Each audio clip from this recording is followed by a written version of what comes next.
નમસ્કાર મિત્રો, value education પર આપનું સ્વાગત છે। વિદ્યાસહાયક ભરતીના નવેમ્બર 2024થી ફોર્મ ભરાય ત્યારથી અત્યાર સુધી આ વિદ્યાસહાયક ભરતી છે ચાલુ જ છે। એનું જે પ્રોવિઝનલ મેરિટ લિસ્ટ છે એ બહાર આવી ગયું છે, એનું ફાઇનલ મેરિટ લિસ્ટ અને રાઉન્ડ આ બધું બાકી છે। એકાદ મહિના અગાઉ તમે જુઓ તો સરકારે જાહેરાત કરી હતી કે ચાલુ જે વિદ્યાસહાયક ભરતી છે એ તો ચાલુ જ રહેશે।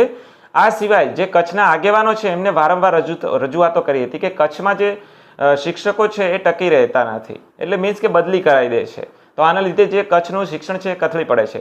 હવે આ મુદ્દાને ધ્યાનમાં લઈ અને સરકારે છે એ સ્પેશિયલ કચ્છ માટે 4100 જેટલી જગ્યાઓની જાહેરાત કરી હતી। અને એ જગ્યાઓ જાહેરાત કરી એટલે સ્વાભાવિક છે કે ઉમેદવારોના મનમાં તો ઘણા બધા ક્વેશ્ચન થાય, અને એમ પણ કીધું હતું કે અલગથી જાહેરાત કરવામાં આવશે, કચ્છના ઉમેદવારોને ધ્યાનમાં લેવામાં આવશે। બીજી વાત કે જે સંપૂર્ણ નોકરી છે એ કચ્છમાં જ કરવાની છે, આવી પણ મુદ્દાઓ એમને જાહેરાત કરી હતી। હવે ઉમેદવારોના મનમાં ત્યાં પણ ક્વેશ્ચન થતા હતા કે નવી ટેટ લેવાશે કે કેમ, જૂની ટેટના આધારે જ ભરતી કરશે કે કેમ, આવા પણ મુદ્દા પૂછ્યા હતા। હવે તમે જુઓ તો અત્યારે બિગ બ્રેકિંગ ન્યૂઝ મળી રહ્યા છે। આમ તો એક સારા સમાચાર પણ છે અને એક સાથે ખરાબ સમાચાર જેવું જ કહી શકાય। ખરાબ સમાચાર પણ છે, ધોરણ 1 થી 5 ની અંદર જગ્યા વધારો કર્યો છે। જે કચ્છની જગ્યાઓ હતી સ્પેશિયલ 2500 એ ધોરણ 1 થી 5 ની અંદર આઈ થિંક એડ કરી દીધી છે, એટલે 1 થી 5 ના ઉમેદવારો માટે ચોક્કસ ફાયદો થયો છે। એટલે ટોટલ 7500 જેટલી જગ્યાઓ એમને થઈ ગઈ છે। 5000 તો જૂની હતી જ અને બીજી 2500નો વધારો આપ્યો। એવી રીતે 6 થી 8 ની અંદર છે એ 7000 જગ્યાઓ પૈકી જે 1600 કચ્છની જાહેરાત કરી હતી એ આ 7000 માંથી કચ્છની જે 1600 છે એ પૈકી લઈ લેવાની છે। એટલે એમને એ પૈકી 1600ની જગ્યાઓ છે એ સ્પેશિયલ કચ્છ માટે ફાળવવાની છે, અને એમાં પણ સંપૂર્ણ જે નોકરીની જે ફરજ છે એ ત્યાં જ કચ્છમાં જ કરવાની છે। તો આવી પણ શરત મૂકેલી છે। આવો એ જાહેરાત એનો જે પરિપત્ર છે એ જોઈ લઈએ। તો આ રીતનું આપ્યું છે કે કચ્છ જિલ્લામાં પ્રાથમિક શિક્ષકોની સ્પેશિયલ ભરતી, અને અહીં નીચે તમે જુઓ તો પ્રાથમિક વિભાગમાં ધોરણ 1 થી 5માં પહેલાથી મંજૂર આવો શબ્દ પ્રયોગ કર્યો છે, અને 5000 જગ્યાઓ એમાં વધારાની 2500 જગ્યાઓ એવું પણ કહ્યું છે, એટલે એની અંદર ઉમેરો કર્યો છે, જગ્યા એડ કરી છે। જ્યારે ઉચ્ચ પ્રાથમિક વિભાગ ધોરણ 6 થી 8માં તમે જુઓ તો 7000 જગ્યાઓ વિદ્યાસહાયક પૈકી, જે પૈકી શબ્દ છે એનો પણ ઉલ્લેખ છે એટલે આપણને ખ્યાલ આવી જાય। કચ્છ જિલ્લા માટે સ્પેશિયલ 1600 જગ્યાઓ પર ભરતી માટે મંજૂરી આપવામાં આવે છે। તો આ રીતનું લખ્યું છે, અને નીચે ટેગ કર્યું છે કે આ જગ્યાઓ પર નિમણૂક મેળવવા ઈચ્છતા ઉમેદવારે સમગ્ર નોકરી દરમિયાન કચ્છ જિલ્લામાં જ ફરજ બજાવવાની રહેશે। આ રીતનું છે, અને અહીં કચ્છ જિલ્લાના ગ્રામ્ય અને સીમાવર્તી વિસ્તારોમાં ગુણવત્તાસભર શિક્ષણ સુલભ બનાવવાનો શિક્ષણ વિભાગનો પ્રયાસ। તો આ રીતનો જે જાહેરાત જેવું છે એ કંઈક આ રીતનું છે। હવે આનો લેટર પણ થયો છે એ ચેક કરી લઈએ। એનો લેટર થયો છે 30/4/2025ના રોજ કચ્છ જિલ્લામાં સરકારી પ્રાથમિક શિક્ષકોની ઘટ હોવાથી કચ્છ જિલ્લામાં વિદ્યાસહાયકની ખાસ ભરતીના આયોજન બાબત આ રીતનો લેટર થયો છે। ઉપરયુક્ત વિષયના અનુસંધાને તમે જુઓ તો અહીં ખાસ કે કચ્છ જિલ્લામાં સ્પેશિયલ ભરતી તરીકે નિમ્ન પ્રાથમિક વિભાગમાં અગાઉ મળેલ 5000 વિદ્યાસહાયકની મંજૂરી સિવાય વધારાની 2500 જગ્યાઓ સીધી ભરતીથી ભરવા, તેમજ ઉચ્ચ પ્રાથમિક વિભાગમાં ધોરણ 6 થી 8 માટે અગાઉ મળેલ 7000 વિદ્યાસહાયકની ભરતીની મંજૂરી અન્વયે જાહેરાત પૈકી કચ્છ જિલ્લા માટે 1600 જગ્યાઓની ભરતી કરવા નીચેની શરતોને આધીન આથી સરકારશ્રીની મંજૂરી આપવામાં આવે છે। તો અહીં ખાસ તમે જુઓ તો અહીં તો જે ધોરણ 1 થી 5માં છે અગાઉ મળેલ 5000, એના પછી વધારાની જે 2500 છે જગ્યાઓ એ સીધી ભરતીથી ઉમેરવાની છે। અને અહીં તમે જુઓ તો અગાઉ મળેલ 7000 વિદ્યાસહાયક ભરતીની મંજૂરી અન્વયે જાહેરાત પૈકી કચ્છ જિલ્લામાં જે 1600 જગ્યાઓ છે એ આની અંદરથી લેવાની છે। આનો સ્પષ્ટ અર્થ આવો થાય છે। ત્યાર પછી નીચે લખ્યું છે કે ગુજરાત રાજ્ય પ્રાથમિક શિક્ષણ પસંદગી સમિતિ ગાંધીનગર દ્વારા કચ્છ જિલ્લા માટે જિલ્લા શિક્ષણ સમિતિ પાસે અલગથી માંગણા પત્રક મંગાવી માત્ર કચ્છ જિલ્લા માટે જ વિદ્યાસહાયકની ભરતીની જાહેરાત આપવાની રહેશે। આ જગ્યાઓ ઉપર નિમણૂક મેળવવા ઈચ્છતા ઉમેદવારે ગુજરાત રાજ્ય પ્રાથમિક શિક્ષણ પસંદગી દ્વારા આપવામાં આવેલ જાહેરાત અન્વયે જિલ્લા શિક્ષણ સમિતિ કચ્છ દ્વારા નિમણૂક આપવામાં આવે તો સમગ્ર નોકરી દરમિયાન જ કચ્છ જિલ્લામાં ફરજ બજાવવાની રહેશે। આવા વિદ્યાસહાયકોની ભરતીની જાહેરાતમાં તથા નિમણૂકના હુકમમાં શરતનો સ્પષ્ટ ઉલ્લેખ કરવાનો રહેશે। ત્યાર પછી આ ભરતી અંતર્ગત નિમણૂક પામેલ વિદ્યાસહાયકો પ્રાથમિક શિક્ષક, ઉચ્ચ પ્રાથમિક શિક્ષક, શિક્ષણ વિભાગના જે 11/5/2023ના ઠરાવ અને તે અંતર્ગતના સુધારાના ઠરાવોથી નિયત થયેલ બદલીના નિયમોના વધઘટ બદલી અને જિલ્લા આંતરિક બદલી તેમજ વહીવટી બદલી સિવાયની અન્ય કોઈ બદલીની જોગવાઈ લાગુ પડશે નહીં. રાજ્યની સરકારી પ્રાથમિક શાળામાં વિદ્યા સહાયકની નિમણૂક કરતી વખતે શિક્ષણ વિભાગના જે 17/3/2023 તેમજ આનુષંગિક ઠરાવથી નિયત થયેલ જોગવાઈઓ આ વિદ્યા સહાયકોને લાગુ પડશે. તો આ રીતનું છે. તો આવી રીતે કચ્છ જિલ્લામાં જે જગ્યા વધારો છે એ ધોરણ 1 થી 5 ની અંદર આપ્યો છે, જ્યારે 6 થી 8 ની અંદર આપ્યો નથી. તો આ રીતના એક સારા સમાચાર પણ છે અને એક ખરાબ સમાચાર છે. બીજી વાત એક પણ છે કે સંપૂર્ણ જે ફરજ છે કચ્છ જિલ્લામાં જે નિમણૂક પામશે આવા તમામ ઉમેદવારોની જે સંપૂર્ણ નોકરી છે એ કચ્છમાં જ કરવાની છે. એટલે અહીં હવે નવી ટેટ લેવાનો જે પ્રશ્ન છે એ ઉપસ્થિત થતો નથી. એટલે ચાલુ ભરતીમાં જે જગ્યાઓ છે એ સમાવી લેવામાં આવી છે. હવે તમે જુઓ તો 2 દિવસ અગાઉ જે સરકારે વિદ્યા સહાયક ભરતી છે આપણને ખબર છે કે ખૂબ ધીમી રીતે ચાલતી હતી. હવે એને લઈ અને ઉમેદવારોએ વારંવાર રજૂઆતો કરી હતી, આક્રોશ પણ ઠાલવ્યો હતો અને સરકારે જે છે એ વિદ્યા સહાયક ભરતીનો એક કાર્યક્રમ છે એ જાહેર કરી દીધો.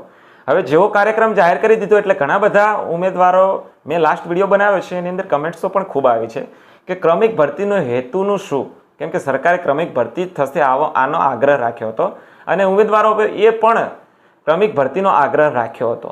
હવે જો આ ક્રમિક ભરતીનો આગ્રહ છે એ સારો હતો, સરકારનો પણ આશય સારો છે, પરંતુ જે ઊંચા મેરિટવાળા ઉમેદવારો છે કંઈક ને કંઈક રીતે થાકી ગયા છે, કેમ કે નવેમ્બર મહિનાથી અત્યાર સુધી તમે જુઓ તો હજી સુધી ભરતી પ્રોસેસ છે એ પૂર્ણ થઈ નથી. એનું જે PML છે એટલે પ્રોવિઝનલ મેરિટ લિસ્ટ છે એ જ બહાર આવ્યું છે, ફાઇનલ મેરિટ લિસ્ટ બહાર નથી આવ્યું, રાઉન્ડ જે સ્ટાર્ટ નથી થયા, હજી તો જિલ્લા પસંદગી પણ બાકી છે. એટલે આ બધી પ્રોસેસ બાકી છે. આના લીધે તે ઉમેદવારોએ વારંવાર ગાંધીનગર રજૂઆતો કરીને સરકારે કાર્યક્રમ પણ ડિક્લેર કરી દીધો. જેવો કાર્યક્રમ ડિક્લેર કર્યો એટલે ચોક્કસ ઉહાપો ઉમેદવારોમાં જોવા મળે છે કે ક્રમિક ભરતી નહીં થાય, કેમ કે કાર્યક્રમની અંદર તમે જુઓ તો ધોરણ 1 થી 5 ની જે જિલ્લા પસંદગીની તારીખ છે, ફાઇનલ મેરિટ લિસ્ટની તારીખ છે એ 6 થી 8 કરતાં પહેલાં છે, એટલે 6 થી 8 ની પછી થશે. તો આવા સમયે પણ ક્રમિક ભરતી ત્યાં પણ નથી જળવાતી. તો આ મુદ્દો પણ હાઇલાઇટ થયો છે. બીજી વાત કે ધોરણ 9, 10, 11, 12નો જે ભરતી છે એની પ્રોસેસના હજી ઘણા બધા સ્ટેપ બાકી છે. હવે એ પ્રોસેસ તમે જુઓ તો ઝડપથી સરકાર પૂરી કરવા જાય 9, 10, 11, 12 માટે તો પણ એપ્રોક્સ 1.5 મહિના જેટલો સમય તો લાગી જ જાય છે. એટલે આમ જોતા જે કાર્યક્રમ આપ્યો છે ધોરણ 1 થી 5 ની વિદ્યા સહાયક ભરતીનો, એ કાર્યક્રમ મુજબ ક્રમિક ભરતીનો જે હેતુ છે એ માર્યો જાય છે, ચોક્કસ અહીંથી ખ્યાલ આવી જાય. હવે આવો ઊંચા મેરિટવાળા જે ઉમેદવારો છે એમને રજૂઆતો કરી છે, એના લીધે થઈ અને સરકાર કંઈક ને કંઈક રીતે આ રીતનો કાર્યક્રમ આપી દીધો છે. હવે જો ક્રમિક ભરતી નથી કરતા તો મિત્રો ચોક્કસ જે નીચા મેરિટવાળા ઉમેદવારો છે, બોર્ડર લાઇન પર જે મેરિટ ધરાવે છે, આવા ઉમેદવારોને નુકસાન જવાની 100% શક્યતાઓ છે. કેમ કે ઘણા બધા એવા ઉમેદવારો છે મિત્રો કે જે 9, 10, 11, 12ની લાયકાત ધરાવે છે અને આવા જ ઉમેદવારો ધોરણ 1 થી 8ની પણ લાયકાત ધરાવે છે. તો જો ઉમેદવાર પહેલાં 1 થી 5ની જગ્યા લઈ લે છે અને પછી 9, 10ની જાહેરાત એની જે સ્થળ પસંદગીને એ બધું આવે છે તો ઉમેદવાર 1 થી 8ની જે જગ્યા છે એ બગાડી અને ફરી પાછા 9, 10, 11, 12માં જશે, કેમ કે લાયકાત ધરાવે જ છે.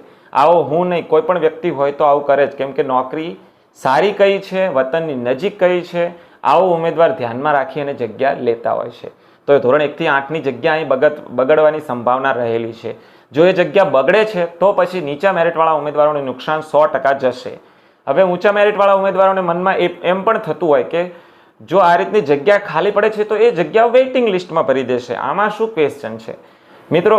જે વેઇટિંગ લિસ્ટની જગ્યાઓ છે એ ભરવા બાબતે પણ નિયમો છે કે 20% સુધીનું જે જગ્યાઓ કુલ હોય એની 20% સુધીનું જ વેઇટિંગ ખોલે છે, બાકીની વધારાની જગ્યાઓ છે નવી ભરતીમાં જાય છે. હવે આમાં વેઇટિંગમાં પણ 20% જગ્યાઓ બાબતે પણ જો નવી ભરતી તરત આવી જાય છે, બીજી નવી ભરતી, તો પછી જે વેઇટિંગ છે એ બનતું નથી. આ પણ ખાસ ધ્યાનમાં રાખશો. નવી ભરતી તરત આવી જાય છે તો વેઇટિંગની જગ્યાઓ નવી ભરતીમાં ઇન્ક્લુડ કરી દેવામાં આવે છે. તો જો આવી રીતે વેઇટિંગ ન આવે અથવા તો 20% સુધીની જગ્યાઓ ધ્યાનમાં લેવામાં આવે તો નીચું મેરિટ ધરાવતા ઉમેદવારોને ચોક્કસ નુકસાન જશે. એટલે સરકારને પણ મારી નમ્ર વિનંતી છે કે ક્રમિક ભરતીનો આશય છે એ જાળવે અને ક્રમિક ભરતી જ કરે. ઊંચા મેરિટ ધરાવતા ઉમેદવારોને પણ નમ્ર વિનંતી છે કે પ્લીઝ, જે આ તો તમારા ભાઈઓ જ છે નીચા મેરિટવાળા ઉમેદવારો, પણ તો કોઈની લાઈફ છે 100% બની જશે. 2-5 ઉમેદવારો ભલે આવી જતા હોય, આપણને એમ 2-3 મહિનાનો પગાર ભલે લેટ મળે, પરંતુ આના લીધે ઘણા 500 જેટલી જગ્યાઓને 100% ફાયદો થવાનો છે, 500 જેટલા ઉમેદવારોને ફાયદો થવાનો છે. તો 500 જેટલા ઉમેદવારોની લાઈફ છે એ કંઈક ને કંઈક રીતે ચેન્જ થઈ જશે અને એમની જે પ્રાર્થના છે આપણને ફળશે. તો ચોક્કસ ભલે આપણને 2-4 મહિનાનો પગાર લેટ મળે, પરંતુ ક્રમિક ભરતી કરવા માટે સરકારને આપણે સમર્થન કરીએ. તમામ ઉમેદવારોને અને સરકારને પણ નમ્ર વિનંતી છે કે પ્લીઝ ક્રમિક ભરતીને આશય છે એને લઈ અને ભરતી પ્રોસેસ ચાલુ રાખે. તો આશા રાખીએ કે કચ્છ જિલ્લાની જે વધારાની જગ્યાઓ છે એ 1 થી 5 વાળાને ચોક્કસ ફાયદો થયો છે, 6 થી 8 વાળાને કંઈક ને કંઈક રીતે થોડું નુકસાન પણ થયું છે. તો જે જગ્યાઓ છે એ ઝડપથી ડિક્લેર થાય અને જે પ્રોસેસ છે ક્રમિક જ કરે તો આના પર આપણું ફોકસ રહેશે. આશા રાખીએ કે તમામ ઉમેદવારોને મેક્સિમમ ફાયદો થાય. મિત્રો, આટલી મોટી ભરતી છે એ ક્યારેય આવી નથી. તમે જુઓ તો ભૂતકાળમાં તમે જુઓ તો 2010 પછી તો મને યાદ છે ત્યાં સુધી આટલી મોટી ભરતી આવી નથી. એમાં પણ ધોરણ 1 થી 5ની અંદર 7500 જેટલી જગ્યાઓ છે. અત્યાર સુધી તમે જુઓ તો 1300 જગ્યાઓ આવતી હતી, 1000 આવતી હતી, 232 જગ્યાઓ એવી પણ મેં જોઈ છે.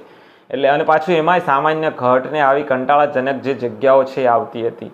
એટલે વારંવાર ઉમેદવાર ઘડીક ક્રોસિંગ કરે, ઘડીક સામાન્યમાં જશે, ઘડીક ઘટમાં જશે અને પાછા સોગંદનામા બનાવવાના આ બધી પ્રોસેસ ખૂબ માયાજાળ એની અંદરથી પસાર થવું પડતું હતું.